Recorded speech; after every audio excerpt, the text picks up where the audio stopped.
السلام علیکم ورحمۃ اللہ وبرکاتہ۔ پیارے ناظرین، جو انسان حافظ قرآن ہو لیکن وہ روزہ نہ رکھتا ہو تو پھر اس کے پیچھے میں تراویح کی نماز پڑھنا کیسا ہے، یا کوئی بھی نماز پڑھنا کیسا ہے؟ جو حافظ قرآن روزہ نہ رکھتا ہو اس کے پیچھے تراویح کی نماز پڑھنا کیسا ہے؟ تراویح کی نماز ہوگی یا نماز نہیں ہوگی؟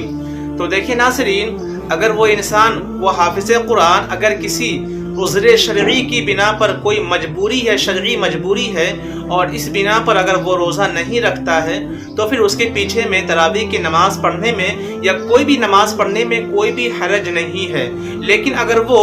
عذر شرعی کی بنا پر نہیں بلکہ ایسے ہی روزہ چھوڑ دیتا ہے، کوئی بھی مجبوری نہیں ہے، شرعی مجبوری، کوئی بھی شرعی عذر نہیں ہے، اگر وہ روزہ چھوڑ دیتا ہے تو پھر ایسے شخص کے پیچھے میں نماز پڑھنا یہ مکروہ تحریمی واجب الاعادہ ہے، کیونکہ جو انسان بلا عذر شرعی اگر روزہ چھوڑتا ہے تو وہ سخت گنہگار ہوتا ہے، وہ عذاب نار کا حقدار ہوتا ہے، وہ فاسق ہوتا ہے، اور فاسق کے پیچھے میں نماز پڑھنا یہ مکروہ تحریمی ہوتا ہے، واجب الاعادہ ہوتا ہے۔ اور اسی طرح کا سوال جب سیدی سرکار اعلیٰ حضرت فاضل بریلوی علیہ رحمت و رضوان کی بارگاہ میں آیا تو آپ نے بھی یہی جواب دیا کہ اگر وہ روزہ نہیں رکھتا ہے کسی شرعی عذر کی بنا پر تو پھر اس کے پیچھے میں نماز پڑھنا یہ مکروہ تحریمی ہے، واجب الاعادہ، پھر سے آپ کو نماز پڑھنی پڑے گی۔ تو خلاصہ کلام یہ ہوا کہ وہ حافظ قرآن جو روزہ نہیں رکھتا ہے، پہلے ہم یہ دیکھیں گے کہ اس کے پیچھے کوئی شرعی مجبوری ہے یا نہیں ہے۔ اگر شرعی مجبوری کی بنا پر وہ روزہ